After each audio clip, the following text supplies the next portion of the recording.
Hello, welcome to another PvP podcast. I am Kyle, Taylor's my brother. Hi, I'm Taylor. Jesus. And today is Gamer Nerd Day. We're talking about a video game. I love Gerd Day. Nerd Day. We are talking about Ball X Pit. Now, I don't know if you say the X. I wanted to say Ball Pit, but it's got a fucking X in it. So the X is a lot of times stylized as like cross, and like in a lot of like stylized things, there are a lot of stories where they do something X something, you just say them, the X is silent, so it'd be like Ball Pit, and like that's obviously what it is a reference to. So I'm canonically been calling it Ball Pit. I'm gonna see if I can Google what the developer calls it, but I'm pretty sure it's just Ball Pit. Yeah, I imagine it's Ball Pit, so I embarrassingly said the X, even though it's silent, my bad. Well, to Google it, you do need the X. That is technically its like Steam release name is Ball X Pit. But also stylized, it's capital Ball, capital Pit with a lowercase x, so that also lends more credence to it being Ball Pit. But okay, yes, it X is. Makes it distinct. Confirmed, it is Ball Pit is the name of the game pronounced. Okay. So yeah, we're talking about Ball Pit today. It's a roguelike. Primarily, we love that word. It's in every freaking game that exists now. But it's, what do you call it? I know it was compared to one game. I'm sure Ryan knows what it is immediately, but I can't remember. So the reference I always point to is Breakout, where it is you have the bricks at the top of the screen and you have a paddle at the bottom and you shoot like a metal ball and you try to bounce when the ball hits the top screen of those pegs, they disappear. And then you try to catch the ball on its way down to bounce it back up, and that's the game called Breakout. And that's a block breaker. Block breaker is the genre, and Arkanoid is the the original game in 1986. It's a block breaker video game. So that's what inspires this gameplay, where you're a character, you walk, you're stuck in this narrow lane, and you are constantly moving up, and the enemies are constantly spawning and pushing down, and if the enemies touch you, you take damage, you have a health pool, when you lose all your health, you die. So it's, I don't know if that's the traditional block breaker gameplay, where both, the top is moving down and you as the bottom are moving up at the same time. But it is a static, like, at least all that I've seen, like the arcade classics, is the visuals of what's happening might change, but there is no vertical or horizontal movement. The only movement is left and right for you as the player, and the ball going up and down. So you just move left and right. There's no kind of like vertical positioning. This is the first time I've had vertical positioning in a game like this before. Okay. Yeah, this one's cool. As a character, you can move anywhere. You use WASD, go up, down, left, right, any direction. But if you touch an enemy, you'll bounce off of them and take some damage. You kill the enemies, they give you experience. As you level up, you get balls that you're shooting at the enemies, and each ball has its own special property, and you also get passive skills that modify how your balls operate. So yeah, right, I guess it's just a roguelike ball breaker game where you control a character and move around, and that's it. And I think the other half of the game is also pretty interesting. I don't know how I feel necessarily of like, do I want this and other things? I thought it was cool to mess around with it for a bit.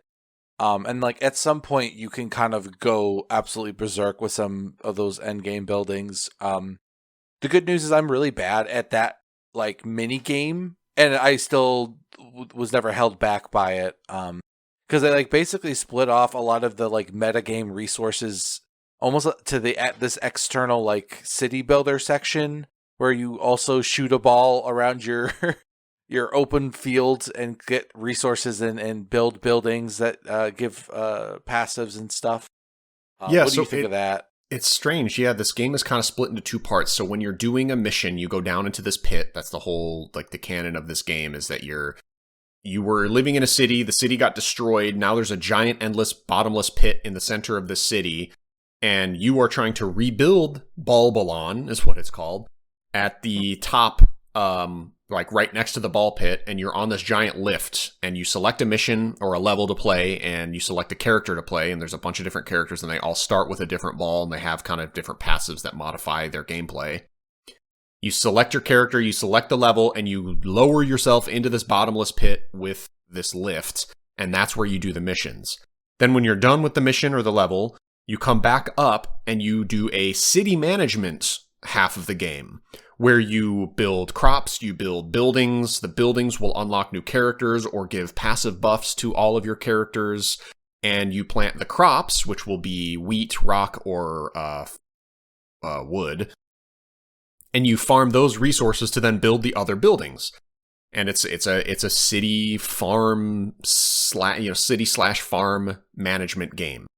But the kicker is that none of this city management is passive. It's an active game in the same way that the levels are, where you have to plant crops and buildings, but the buildings only get completed once they get hit by workers a certain number of times. You only gather wheat when a worker crosses through the wheat field. You only gather wood when a worker bounces off of the forest tile. And how you get this to happen is once per day or once per level, before you start the level, you don't even control them. You shoot little characters out like their own balls, and they bounce around between all the tiles that you've set up. So there's some strategy involved. Like currently I have this lane where in the middle it's full of wheat, so my characters just run through it. But then on either side of this lane, I have the buildings that I want to construct. So what I do is I launch the characters in a really tight, low angle, and they just bounce back and forth like a pinball. Bing, bing, bing, bing, bing, bing, bing, bing, bouncing back and forth, building the buildings and gathering the wood and the rocks while they pass through wheat fields. That's the minor strategy I have, but I've seen endgame footage where the city is just enormous, and that strategy is not going to work. And I've also seen you can expand your plot bigger and bigger, and the whole map is just utterly massive. So I don't know how I'm going to do this later. So by the time I got to 100%, I bought every single tile, but I had every building placed down, and I still had like maybe 4 tiles on the top and bottom I could have bought. So like there was so much extra space. So it's way bigger than it needs to be. But at some point, you could really spend hours just assembling, because they're all like various like Lego pieces. So they're designed that like if you had them all at once, you could make them all kind of fit like in this perfect cube. But it is kind of a fun little puzzle to be like, what is the most optimal way that when you launch this Congo line of people as they bounce around and stuff. And there's going to be some upgrades that like, I don't want to necessarily spoil it, because I think it's fun to see what these different buildings do and stuff that changes even how you would structure your base layout. I have a couple that they auto harvest. And there's some others. Yeah, and there's some of what I think is also cool is that some of the character you unlock, like you have to build their house, but like their house gives a weird passive benefit that the other houses don't as you level them up. And you haven't seen, I think, some of the stuff I'm thinking of, but like there's a particular build. Ryan has played this game a lot too, and he said that he really thought the city management half made the game kind of fall flat. He didn't like it too much, and it sounds like by the end you didn't necessarily like it too much either. What with my early perspective is, because I've only played the game for like 10 hours, and you have 100% completed the game, so you are way farther. How long did it take you, by the way? 50, I think. 50 hours. Okay, so yeah, I'm like 20% into the game. I like the smaller scale where the angle that I'm launching my dudes actually matters. I feel like the build structure of, as I described, this little lane that I have of them pinballing back and forth and hitting the correct things and gathering stuff, I think that part is really fun, but it sounds like you lose that when you get to a scale that's just too big to manage in that way. Yeah, I think that's correct. I think the idea is that it is a fun, like, active thing to engage in, but then at some point you just start to see through the matrix and be like, okay, I need this type of resource. What's the optimal way? Oh, it's like this. And it just becomes functional rather than like a thing you have to engage with very much. So my question is then, because how this works is as you unlock characters, the characters join what you described, the conga line of workers that bounce back and forth. So when you first start the city management thing, you only have one character, and you launch your one character and he bounces back and forth for a certain time period. And then when he's done bouncing around, you get the resources that he hit and gathered, the buildings build the certain number of times that he hit it, whatever, and then you go down and do a level. Then as you unlock characters, now once you launch your first character, the second character follows right behind the first character. So now you're hitting things 2 times each. Or maybe the first guy breaks through something, he bounces backwards, but now that he destroyed it, the second guy can go through that angle. So now the second guy is going further forward while the first guy has gone backwards, and now he's bouncing back down. And so eventually when you have 10, 15, 20 characters, I can see it being just insane of all these dudes bouncing all over the place spastically. And the timer increases as well as you farm stuff. So when I only had one dude, he bounced around for like 3 seconds and then it ended. Now, with all my characters, they're bouncing around for like 10 seconds. So I imagine late game, they'll bounce around for 30 seconds. Is that? Oh, yeah. I've had at least one that could go as crazy as a minute if I wanted to do that. But yes, I'd say like that's on average. And a lot of the, like, as you get deep into the games, there's a lot more buildings that like you can have one of your characters operate. They stay in it permanently. I did unlock one of those, yes. Yeah, they obviously, as you get more characters, a lot more of those buildings to prevent you from having 16 to 20 people. I think probably 6 to 8 was the sweet spot at the end of the game of how many balls I had bouncing around. So can you move where your characters launch from, or do they always launch from that bottom right area or the bottom middle? You can I think go left and right like horizontally, but not vertically. Because when I hit WASD, it just moves my camera. How do I actually move my dudes? I had a controller, so I'm not sure. I used left and right on the joystick, moved my characters left and right, and the right analog stick changed the angle. Wow, that may be funny if I'm missing something, because right now, I went as soon as I can launch my guys, like I just treat it as if they're stuck in place and I have to launch it like a pinball machine. You can only launch it from the bottom center. That's how it feels for me right now. I don't know. Or maybe when you launch it, you hit WASD and the camera doesn't move? Oh, fuck. I don't know. I've never tried to do that, but... yeah, I think you might need... by clicking and dragging them in the build mode, so you can just physically drag the starting position, it seems like. Wow. On PC. Because that was the problem. I didn't know how to translate that. Wait, you can move... You have to move them in the... So I have to go to. I don't know. I don't want to focus too much on this. Other than it sounds like it is something you can actually do. So I would look into that after this. But yeah, you should be able to. You can't, like I said, change. You can't go up the sides or anything, but you can start at all the way to the left. I think just as a whole column, you can do that whole column. So then, when you have your giant sprawling city management area, you can't really control more than the first couple tiles that they hit, right? Because it's so large and you have so many dudes running around. What is your strategy later? Is it just kind of, like you said, you need the certain resource, so I'll go over to my wheat section and just launch them through there and see what happens afterwards? That's kind of the spirit of it. If you want the real answer, is because there's all of my wheat, stone, and wood resources were being automated. I didn't have to shoot that. That was never the real reason.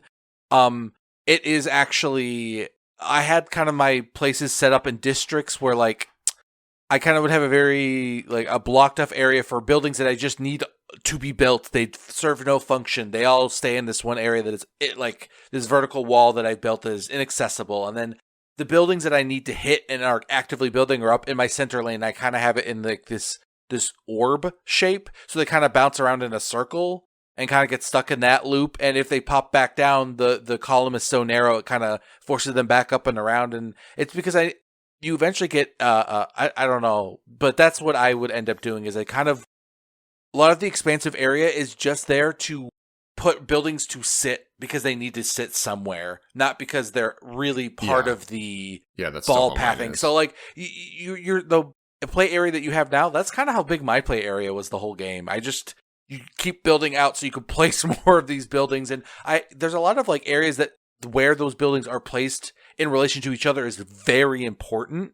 So it's not it's not a gameplay strategic thing, but it's not part of the pinball-y nature. If that makes sense. Okay. Yes. So maybe it's better to think about the city management as it starts out interactive, but as you level it up, it becomes intentionally non-interactive. As you said, you have your auto farming, auto harvesting things. So then later it just becomes about building the structures specifically.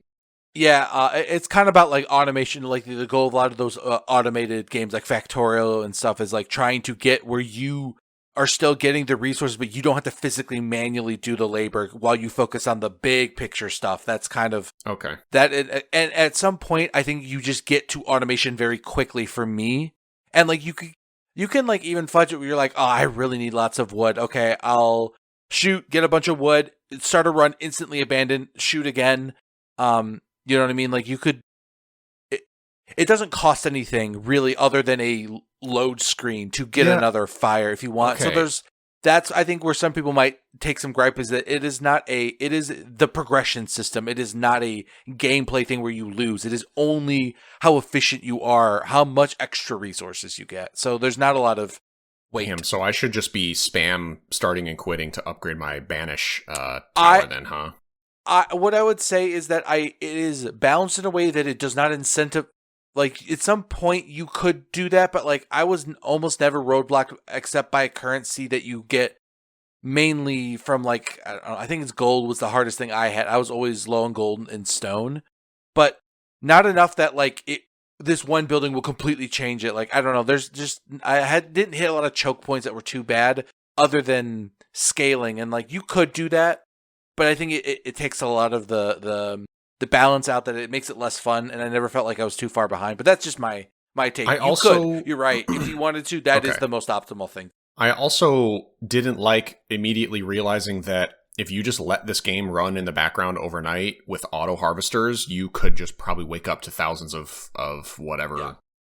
In fact, Kyle, that is maybe less something you have to worry about directly, and so much the game is literally going to do for you maybe later. As a building. Okay.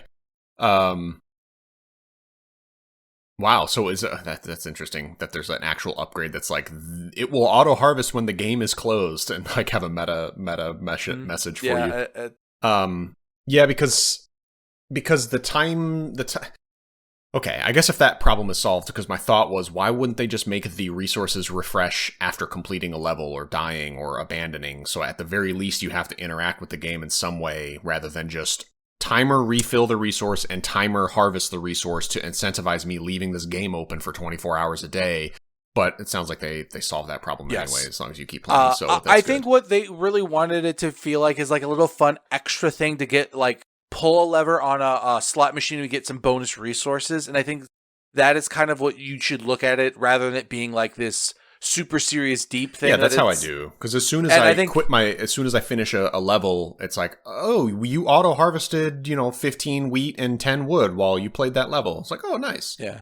Yeah, and I just think it's more fun because like the alternative in most of the games that you would play is a static screen that you have a resource you just pick. I want 1, 2, 3 skill points. Instead, you get rewarded for being clever.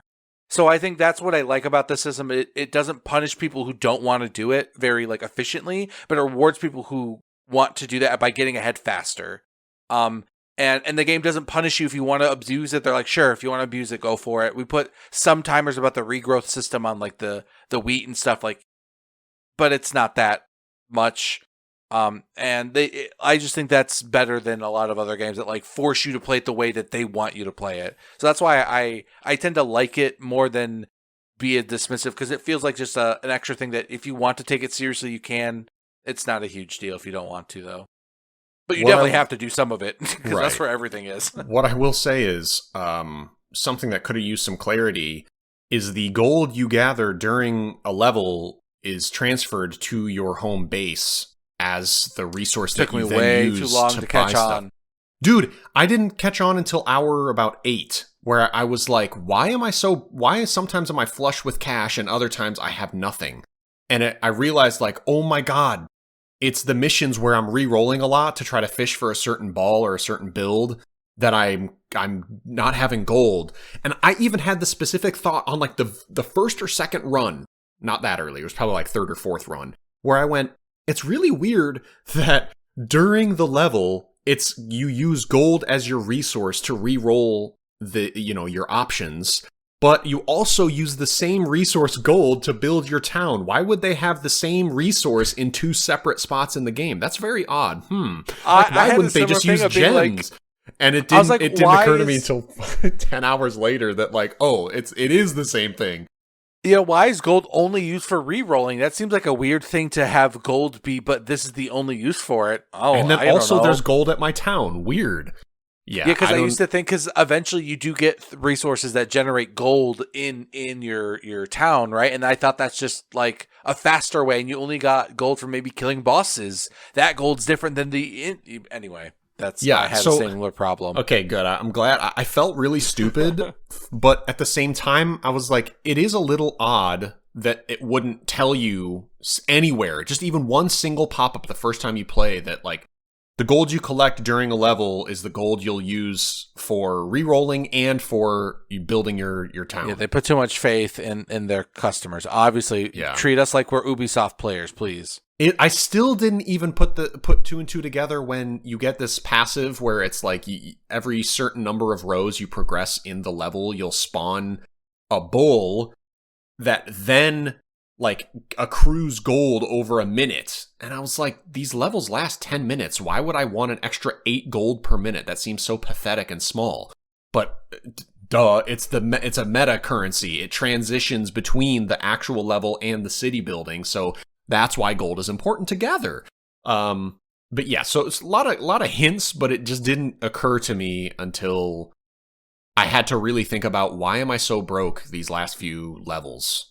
Like, why am I not getting gold anymore? How do I even get gold? Oh my god, it's the gold you get in the level! Like, that's the train of thought I had.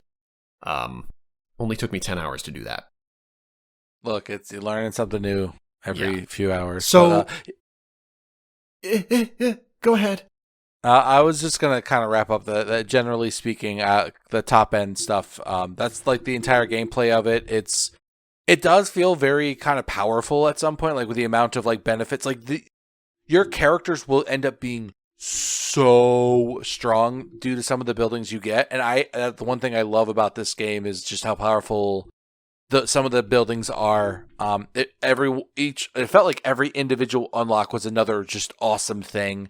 Everything felt impactful. There was very few times where it was just like 1% crit chance, but if it is, this building's upgradable a bunch and the resource cost is relatively low. I don't know. I felt like most of those upgrades were pretty meaningful, and getting characters is pretty fast. So we'll far talk about more of that stuff in the gameplay section.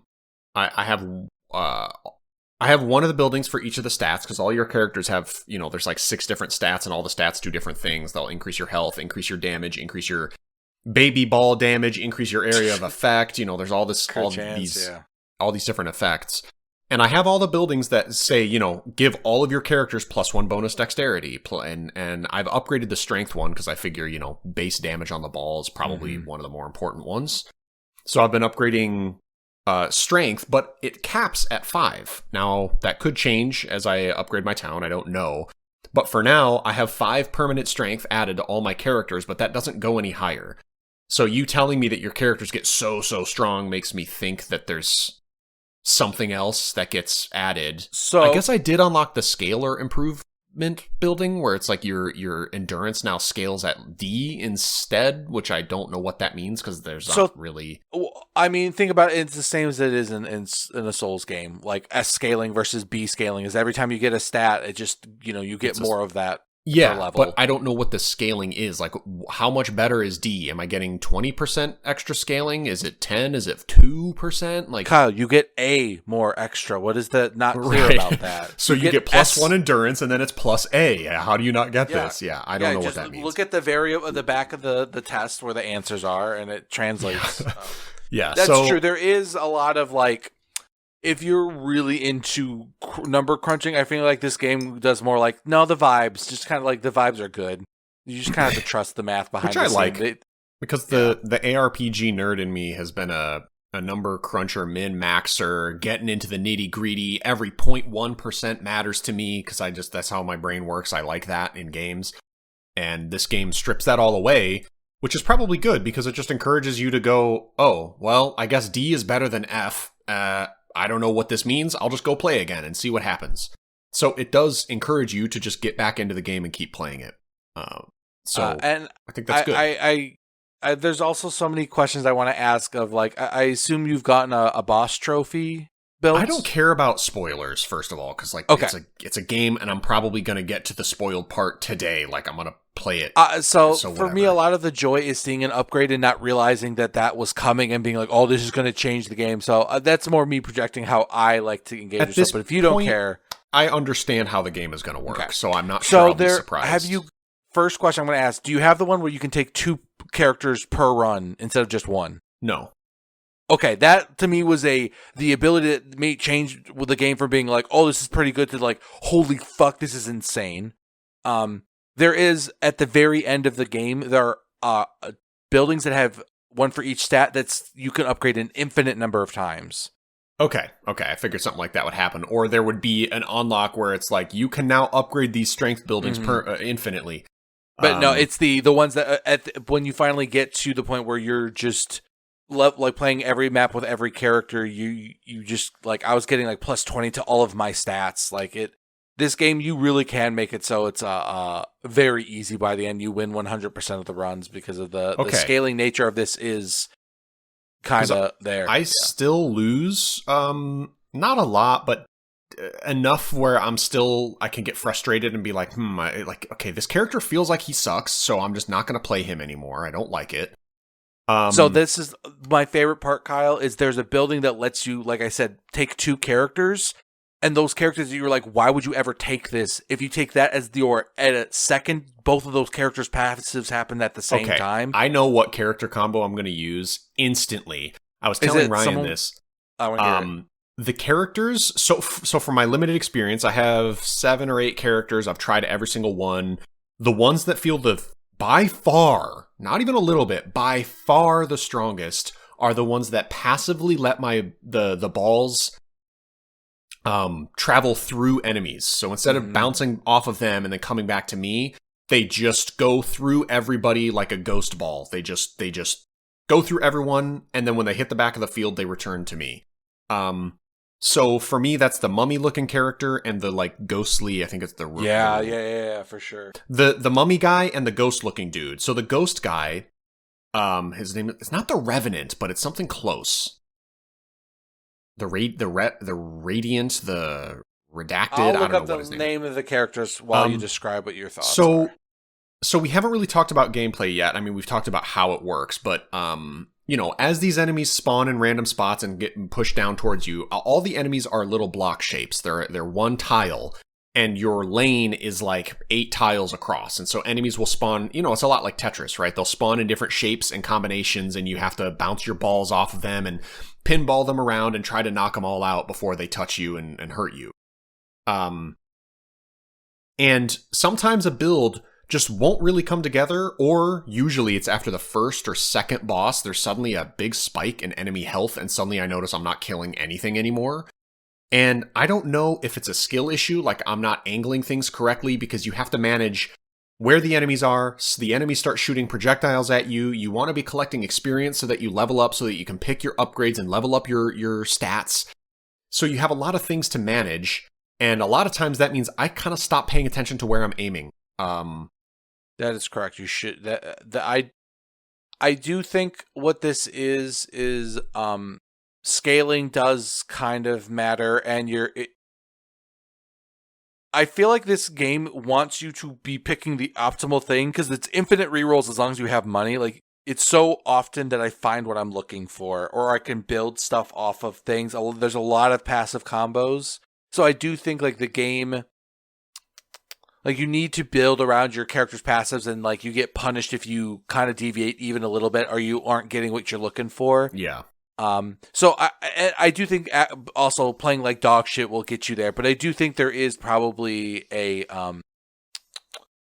there's truth to what I think you're saying, that there is a little bit of the scaling. Like, at some point, like, you might not have enough, leadership, or you're not having enough, strength, where your DPS is just not quite up to snuff. But, like, some of the bosses are truly, like, you can do no hits and, like, beat it. I think the fodder there is almost like a DPS check. Like, if you can get through all the way to the final boss, it's obviously very hard to not take hit from the boss, but, like, you could go forever in theory. I just unlocked the desert level. I haven't actually played it, so I've only beaten the graveyard and then the ice level. The ice boss, I think the ice level, crazy. I think that like the levels aren't always sequentially harder after another. Like I think the desert or the ice level I remember being much harder. Oh, interesting. But then like the one next to after that was like really, really easy. Like the next couple biomes where I'm like, oh, that was weird. This one biome, like either biome 3 or 4, is way harder than like the next 4. I don't know. What I noticed is that the characters, again, where they have a passive that lets the ball pass through the enemies one way or another instead of bouncing off of them.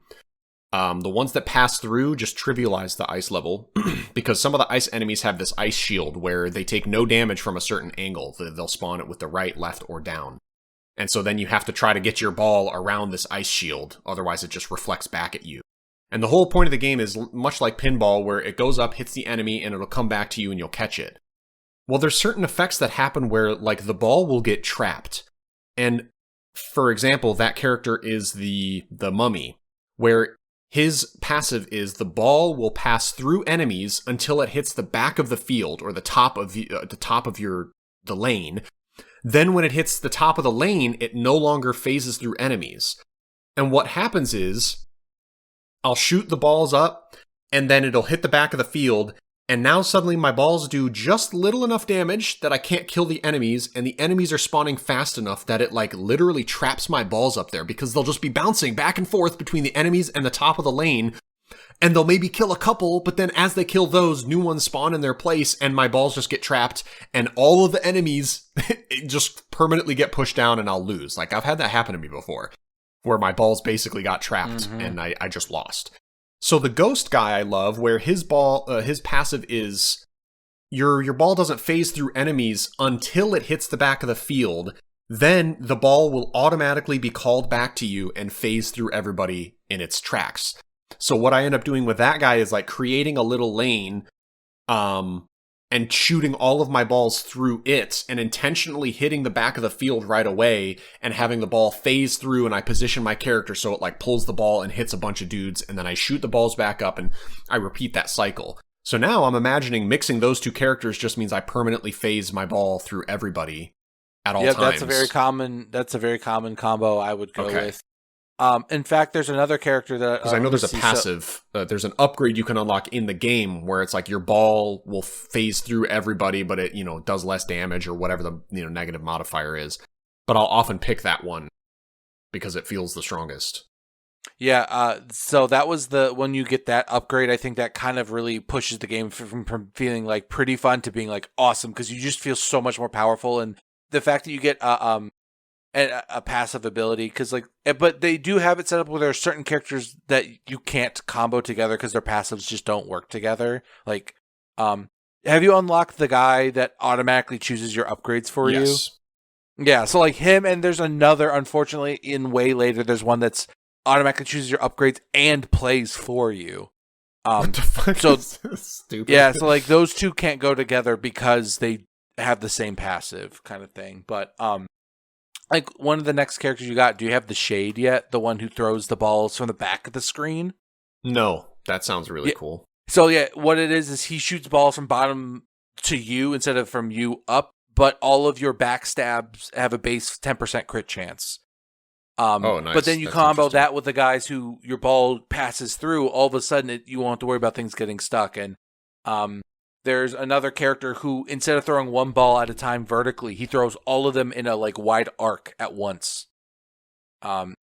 There's somebody who you choose the spot on the map and you throw the balls in like an arc. An arc. So they spawn on the drop point. And I'm sure Ryan has told you a lot of these. Now so we haven't talked about it that much. Just briefly, okay. I asked him if he had played it. And I told him just what you did. I was like, I feel like the ones where the ball phases through enemies are the best. And he said, just wait, you'll see. So I'm like, okay. But then just going back and watching a trailer, because now I know how the game works, I'm suddenly seeing... I saw in the trailer two of your characters stacked on top of each other. I saw the guy that kind of arcs his balls like a catapult and they land in a spot and then bounce back to you. So they're so good. Yeah, just like knowing how the game works, then going back and watching a trailer, it's interesting what you suddenly realize. Whereas when you watch it just to build hype because you don't know what the game is, oh, that looks cool, there's balls everywhere.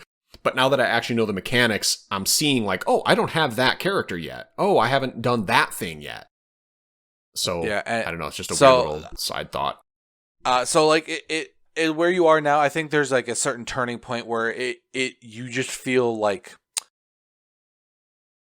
every run is any run you lose, it's because you made a bad call instead of the game being a little too scaled out of your kind of zone. I think that was the turning point. And I feel like you're probably right around that time, because it's when you unlock the knight, the shield guy, and the shade. I tell you, that was roughly when I unlocked the extra character. But obviously, prioritize that as probably your next upgrade whenever you can. By far the most important building. Yeah, I do feel like the game will just make me lose, and I didn't really do anything wrong. So, but I think with the passives, you feel way more in control because, like, I know as your characters just get a higher baseline of damage and stats. Yeah, obviously, yeah, you're going to be more strong. But an example is the guy who auto picks the upgrades for you. Like, I assume you have enough base stats for everything that guy could just play the game and you'll win. But for me, it's like he's picking upgrades that suck. He's picking things that make the balls worse and kind of counter synergize. And since I can't pick the upgrades anyway, all I'm supposed to do is control. I don't have to worry about my build. And it's like, I'm shooting this stuff. I'm hitting dudes. I'm getting good combos, bouncing back and forth, and just nothing's dying. What am I supposed to do? Like, the game made me lose. Yeah.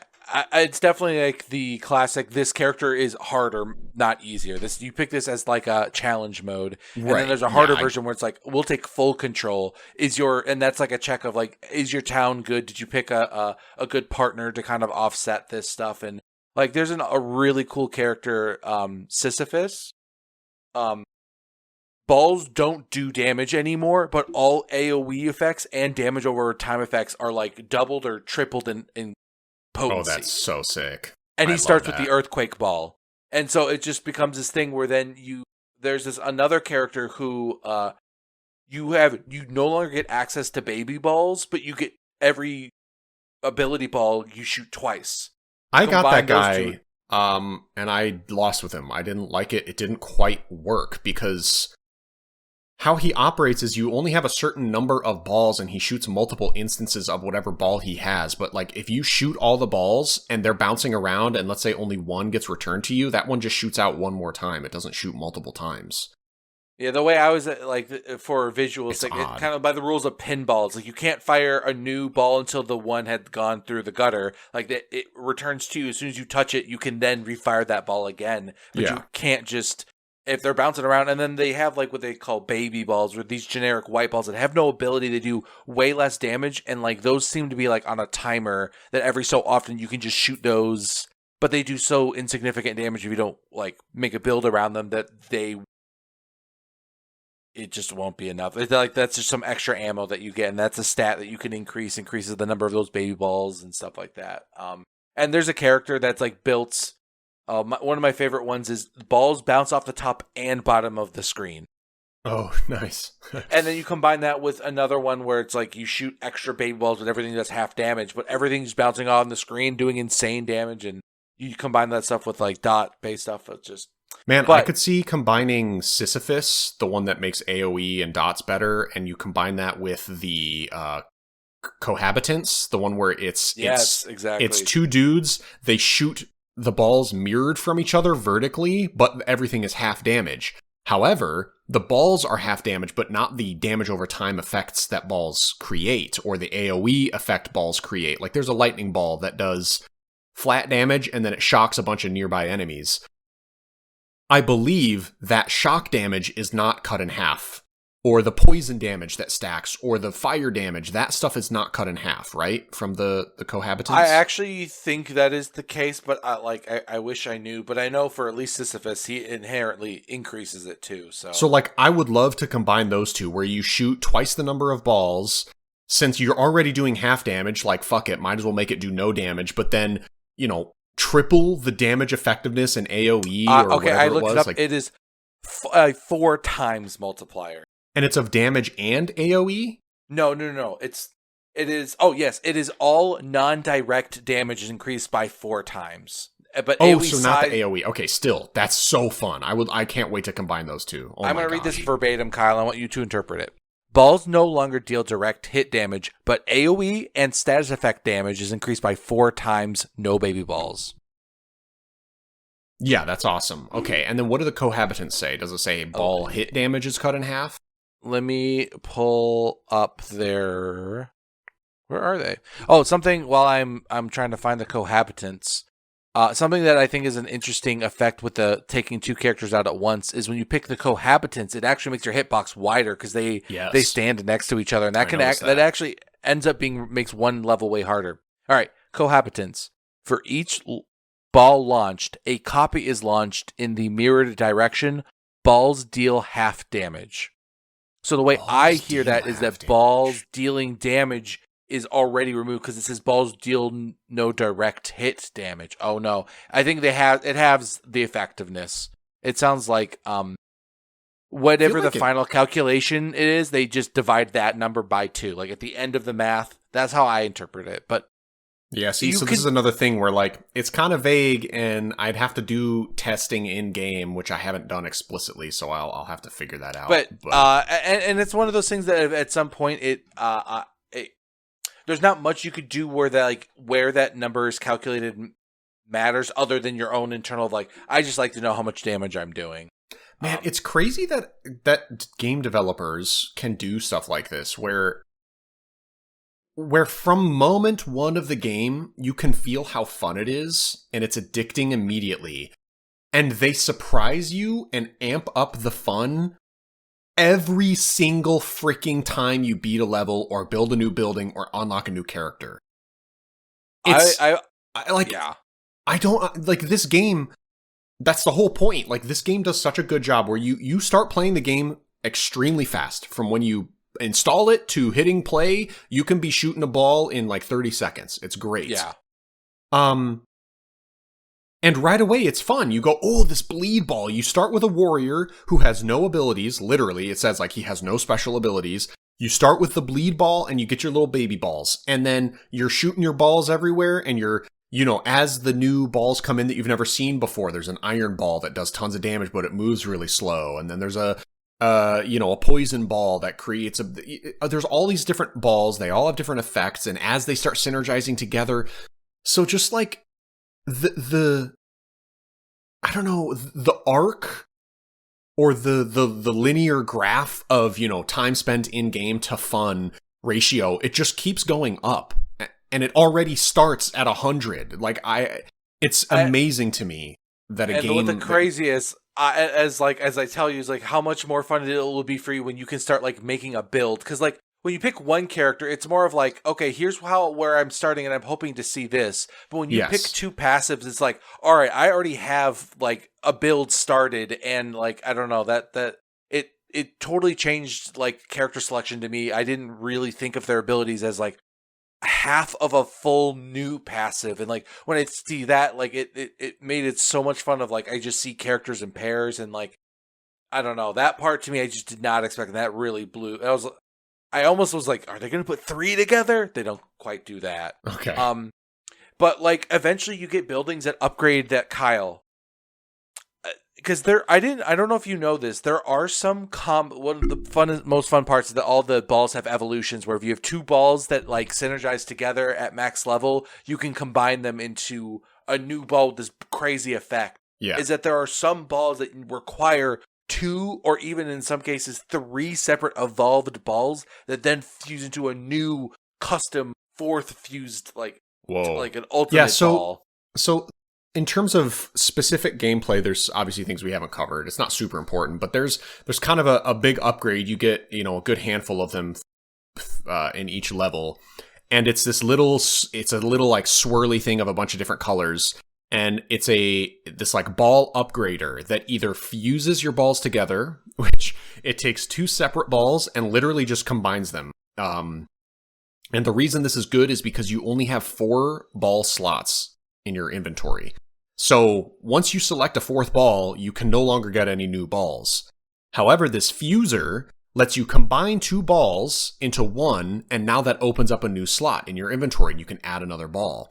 So you'll have like a lightning ball and an earth ball, and you can fuse them. So now it's just lightning plus earth in one slot in your inventory. However, there's an evolution upgrade, which changes the actual mechanics of the balls. So then there's a fusion where it's, if you take the ice ball and the lightning ball, you could fuse them, but there's also a evolution that turns it into an entirely new ball called the blizzard ball, where it does like an AoE freeze thing. So, as you're saying, there's versions where you have to fuse certain balls together, then you can evolve the fused balls into one. So it's almost like taking, 3 or 4 different balls and having to synergize all of that together and create some super real mega ball. Powerful ones. And what I didn't know for a long time is that there are also passive fusions as well. I don't know if you've discovered any of those. No, I've not seen a passive fusion. One of the passive fusion requires 4 passive items. Whoa. Like all 4. But I bet you can guess which one it is. It's the one that requires that's like, oh, your crit chances increased on front hits. Well, what if you had the one that's like on the left, front, and the right, back, and left, the back? And right. Yeah, okay. Yeah, so for a long time I was struggling and being like, okay, I can see there's lots of fusions, but like, how do you, these ultra fusions, once I figured out they existed, of like, there's not enough time or experience for me to like get there. Well, there's freaking building upgrades that are like passive start at level 2. Oh God. Yeah, and like one of the upgrades that you get for your partner, right? As I saw, you could upgrade the building, and that's when I was like, wait, are they going to let you take 3 characters? No, your partner's ball just starts at level 2. So like in my games, my ball start at level 2, my passive starts at level 2, and all items there's no level 1 items. They don't exist anymore.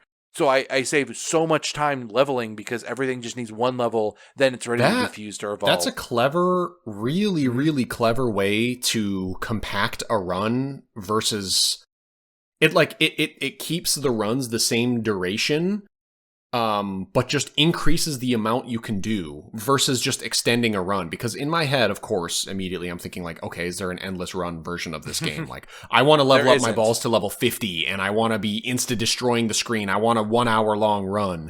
But, yeah, I've gathered that doesn't really exist in this game. The levels are finite. The timing is finite.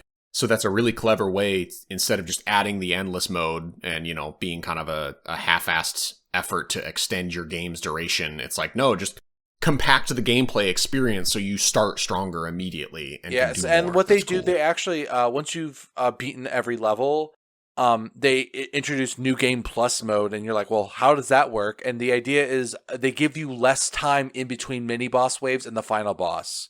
Okay, so like sure. And once you beat that whole thing, then they introduce New Game Plus where they shrink even more time. So like, and that's how you really like kind of test out once your build becomes so insane that like a regular run is a snooze fest where you like don't even try and you auto win.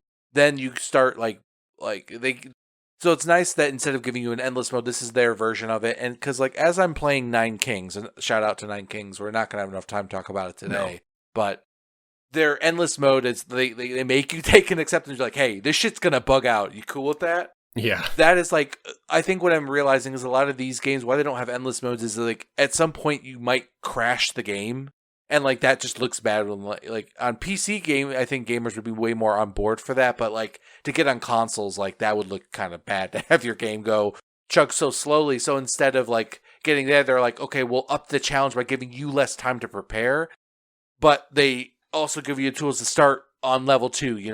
I love their.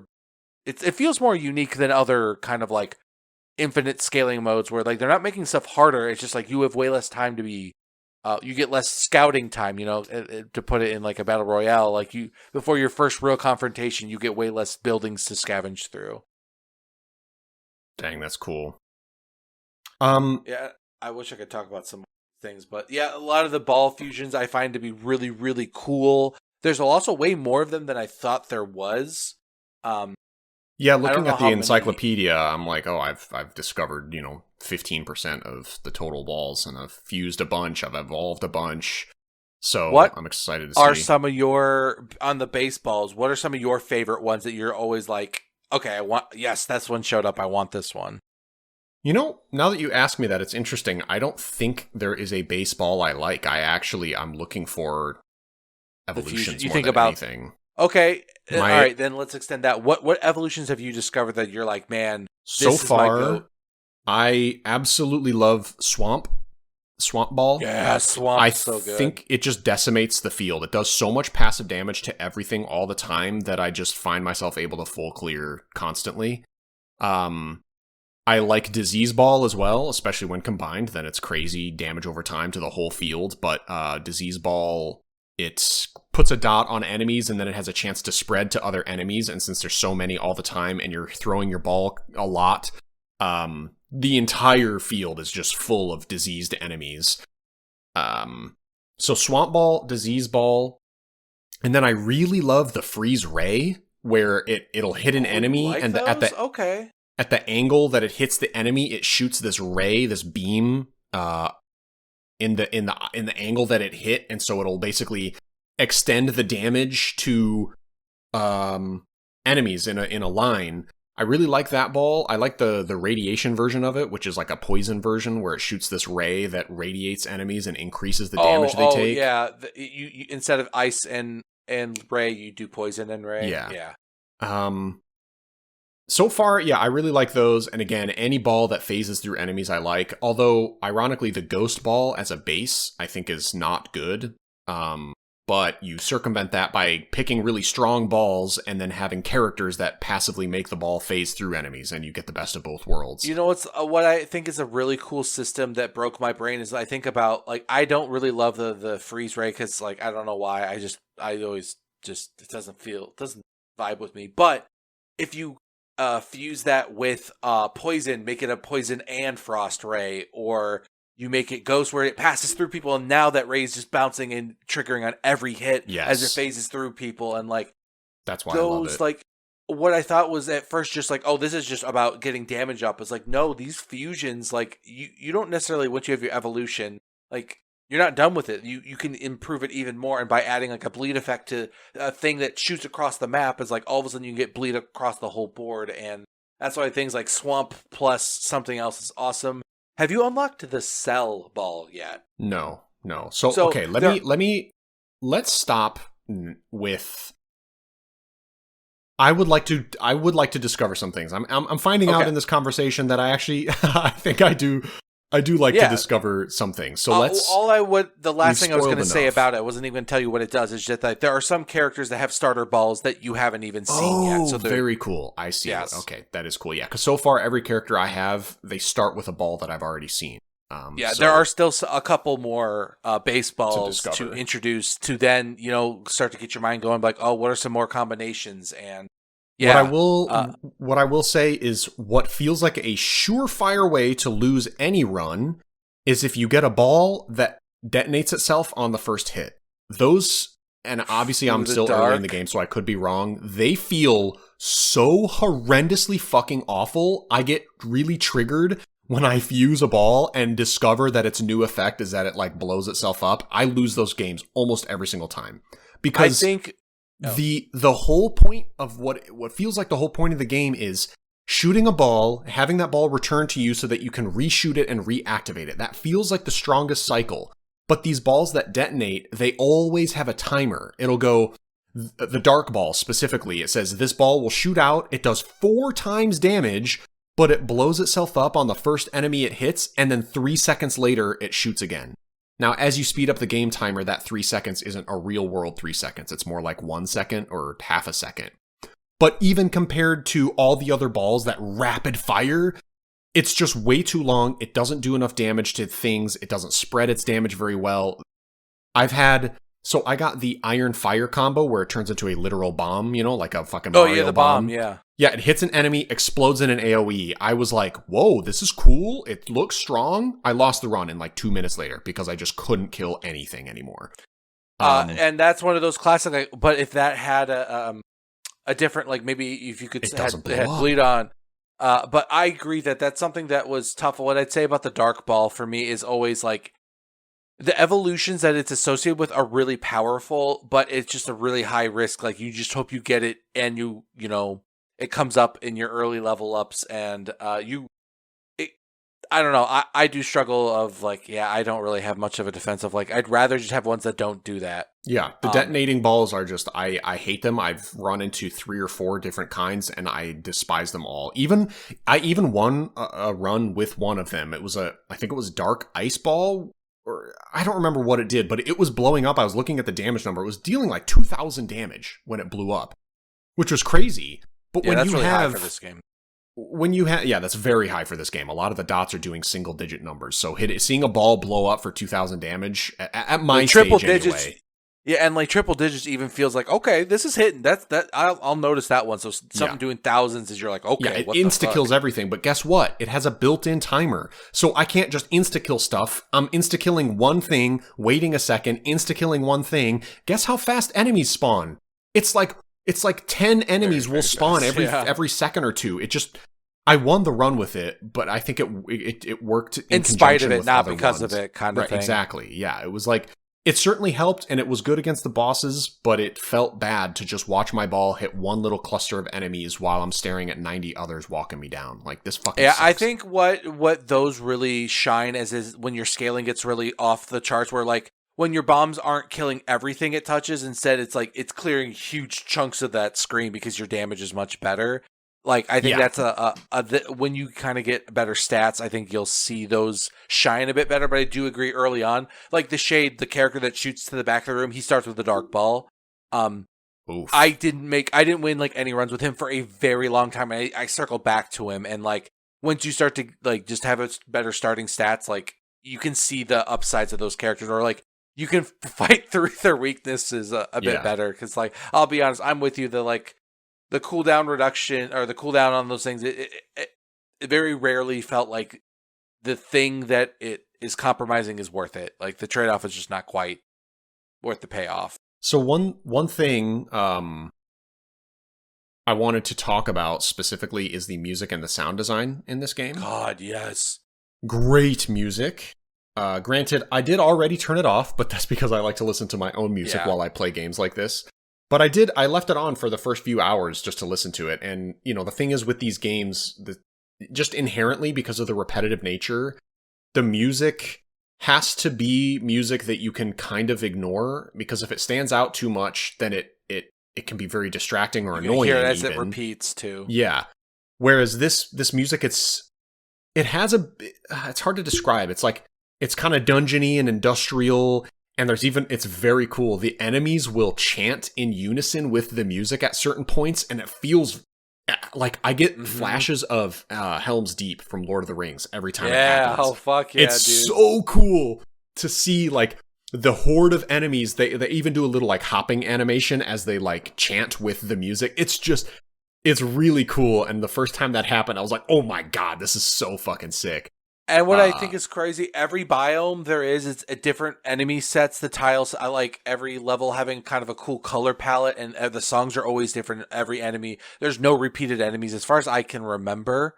Oh, and shit. There's just way more levels than I thought there was. There's different music per level. I didn't consider that because I disabled it, I think, before getting even to the Frost level, which I don't know if I was slow, but it took me many, many, many hours to beat the graveyard, the very first level. I had the demo and fucked around with it on so like then when the retail game came out, I kind of had a sense of like what stuff worked a little bit. I remember Mike, he bought it early, and he was telling me that it was way harder than like he was struggling really hard in the early game too. Cuz he thought the sheriff was bad as well, and I was like, "Oh man, I thought those characters were really kind of I hate the sheriff too. This game must just like kind of click with me a little bit more, because like I loved the sheriff, and I won relatively quickly, but I struggled on the ice level. It took me a long time to get the ice level.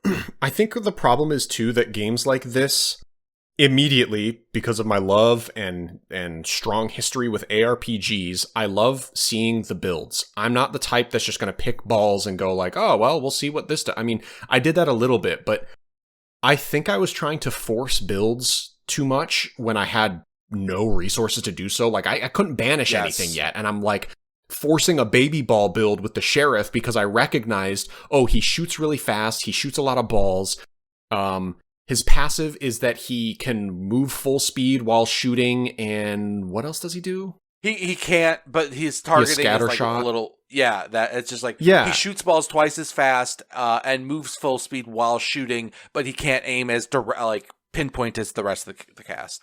Yeah, so I don't know. I would get these build ideas in my head, but have basically no resources to get them into fruition. So I probably passed on things I should have taken. I probably didn't level stuff up to get strong enough soon enough.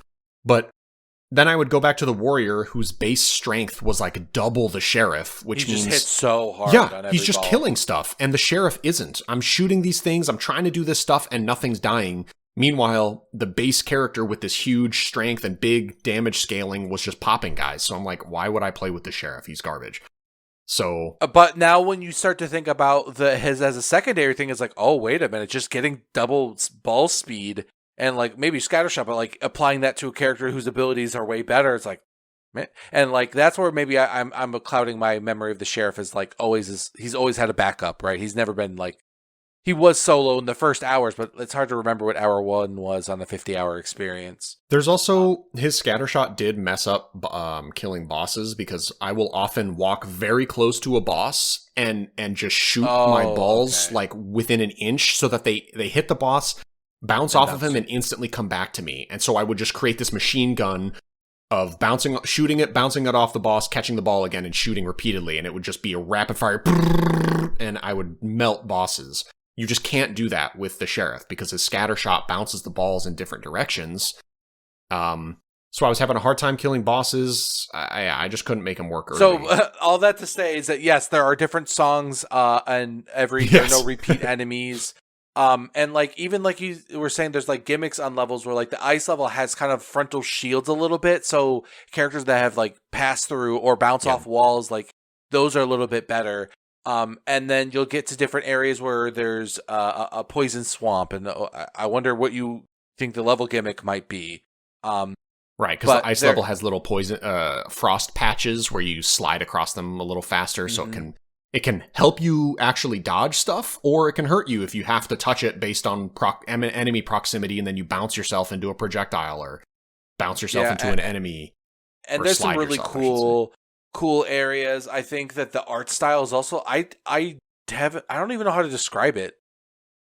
It's pixely, but it isn't full pixel like something like Stardew Valley.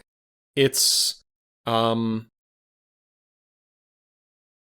what's the it's aesthetic not of as it? pixely as Vampire Survivors. There's another game that it's very similar to, but it's more like fully fleshed out sprites, but then they're sort of slightly pixelated. See, like, I guess I'm really shocked you're saying pixelated, because, like, I get 0 pixels from this at all. It feels more polygon. It's pixel art for sure. Crazy. Maybe it's because of how far away I am from the art on a TV versus you on a monitor that it's more clear. And my vision, I will say, I'm getting eye injections. So my vision sucks. Right, sure. I'm getting medical assistance to improve it. Everything's pixelated to you already, so yeah, exactly. It all looks the same to me. What are you talking about? No, it's like pixel light mostly with. Okay, so yes, it is. The way it's described is it's a gritty, dark fantasy blend of low poly 3D models with pixel textures. Yes, so it is a very cool like combo of PlayStation 1 polygons and pixel art, and like that's what I think is so cool about it, is like I just haven't seen something that like looks quite like this to me, and it sounds like you've seen something like it. This is the most acceptable pixel art I will take. I despise pixel art. There are some games where I will hear the name or someone will recommend it. I open it up and see it's pixel art. Immediately, I'm not interested in the game. Terraria. Yes, that's a big one. Like not really though, because that one's also side scroller, and I really don't like side scrollers. I'm very bad at them. But if just on an art style alone, that would that fall in a this game doesn't look like for me because it's pixel art. Yeah, and like Brotato, those games. Okay. The one with the word "mad" in it. You go in little dungeons. Mad Max. Yes. No. Realm of the one Daniel you play, the Realm of the Mad God. Or whatever? That one. Like I despise the art style. I think it's so hideous, and then the pixel makes it worse, and it's just bad. Stardew Valley's the only game that I really adore that's pixel art, but that's So what I would it's say, colorful Kyle, is and cute, and the game is so fucking good. pixel art is usually done very badly. Like people that looks bad. Like Stardew Valleys is very high quality. And like, what do you when you see like old school Final Fantasy? Do you think? I mean, the problem with that is it's also old, so it's a little different. Well, that's old school Final Fantasy. Like Final Fantasy 1, 2, 3. That's just a product of the time. That's not, why. Yeah, and it's totally acceptable. Like Super Mario RPG, Super Mario, or Mario's, the originals, like, all that is fine. It's these current games now that go, well, we'll just use pixel art because it's easy to do, and it looks like a style, but then they don't have to actually try to create interesting textures. It just feels like a shortcut now because so many things are pixel art, and I get indie devs, like they don't have infinite resources, so I totally understand. You have to make. The reason that I think it's so funny is that pixel art is literally more difficult. It's time consuming. It's not easy. It is not a shortcut. That's why I am so fascinated. It is that like it's hard to do, which is why it looks bad all the time. Because like Stardew Valley's the pixel art, like you have to. It's just a different skill set because like you have to make thousands of individual images and like animate, they're and just then like colors, animate those things squares of dots of color that you combine to create something larger. Yeah. It's just an art style versus a time saving thing, and I think a lot of people think that it's a time saving thing, and it's not. Okay. I guess that's my ignorance, but it does feel like it feels more like a filter than an actual art style. It feels like a way to try to shortcut an ugly looking game and make it look stylized when I think it just looks worse. I totally see where you're coming from. This is a taste thing where like I'm never going to convince you that pixel art is good, but I totally see what the heart of your argument is, and I would agree that it just doesn't vibe with you a lot of times. That makes sense, but there are exceptions. You're not just throwing the entire medium out, is also what you're saying. And I would wager a bet that pixel art is easy. I bet there's filters, like literal pixel filters, or there's tools that will auto-generate or take a texture and turn it pixely for you. And maybe those are the games that I don't like that look ugly because maybe they are actually shortcutted.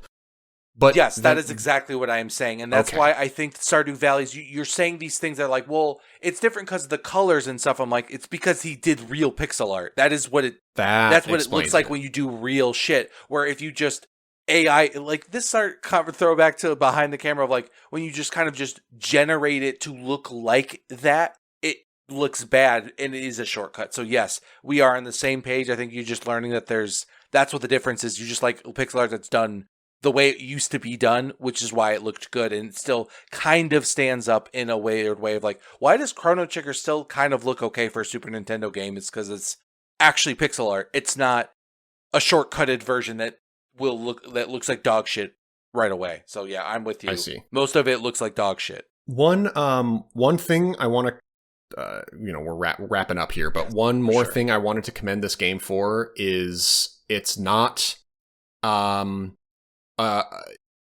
in your face, obnoxious, trying to be funny. It's just a game.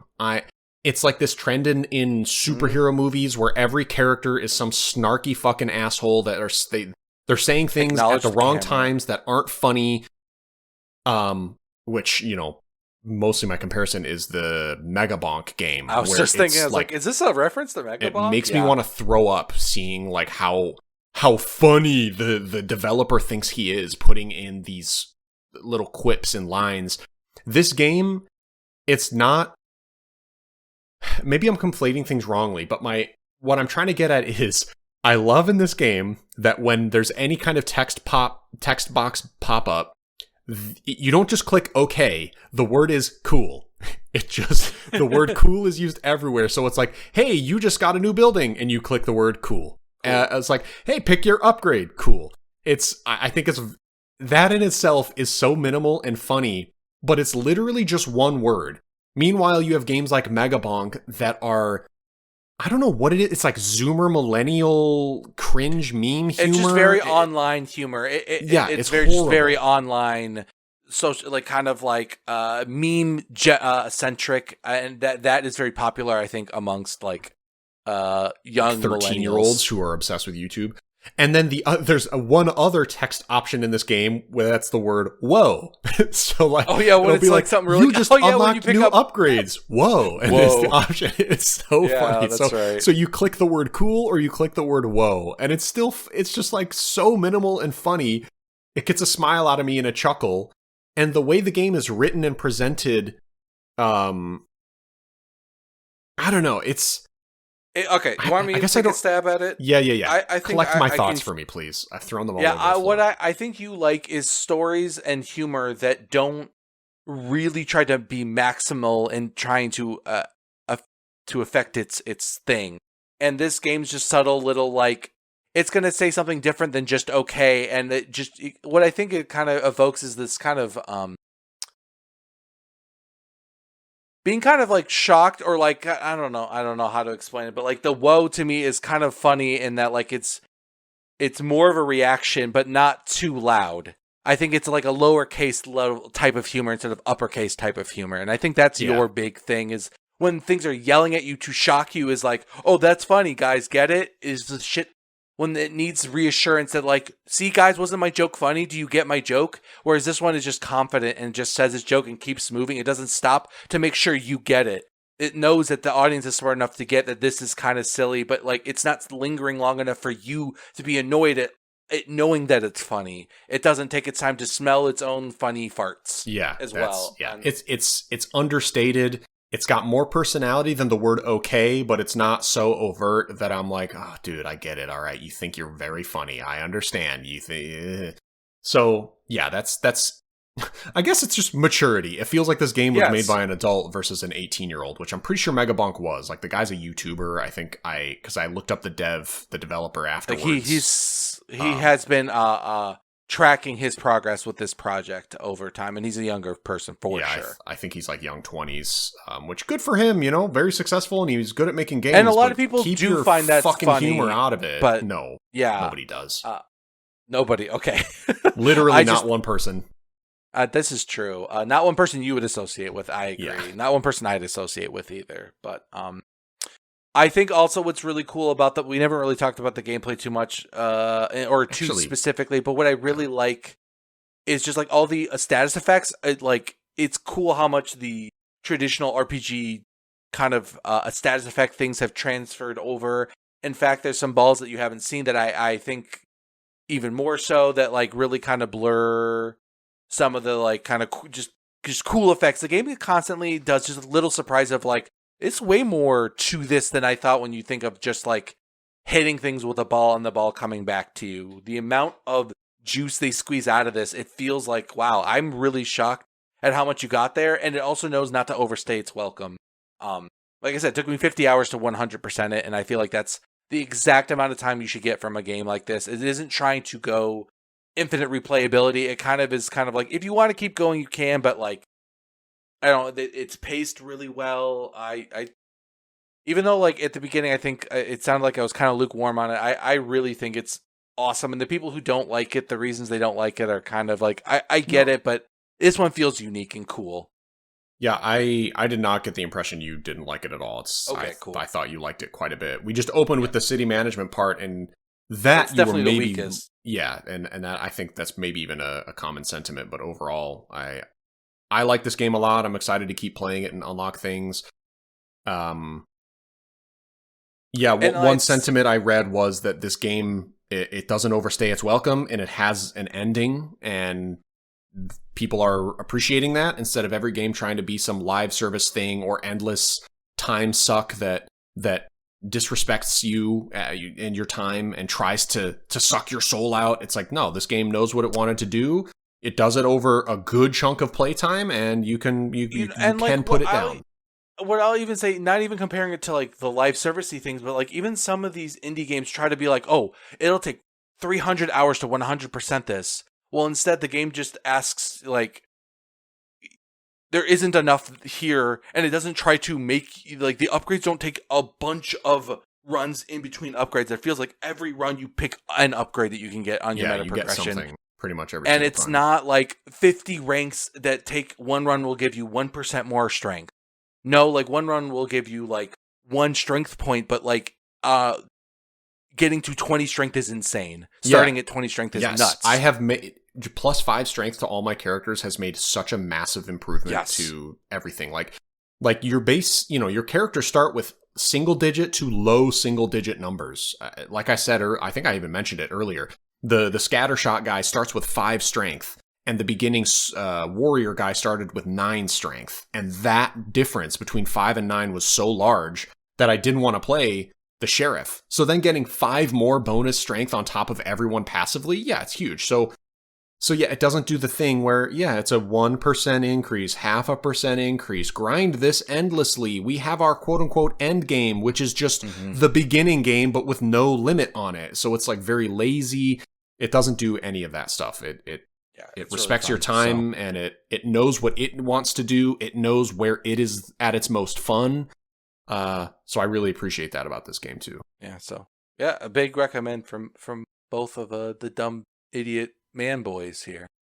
I've only played 10 hours. I'm fairly early into it, but so far I'm having a lot of fun. Very easy to pick up, very easy to keep going. It drips the dopamine, as they say, perfectly.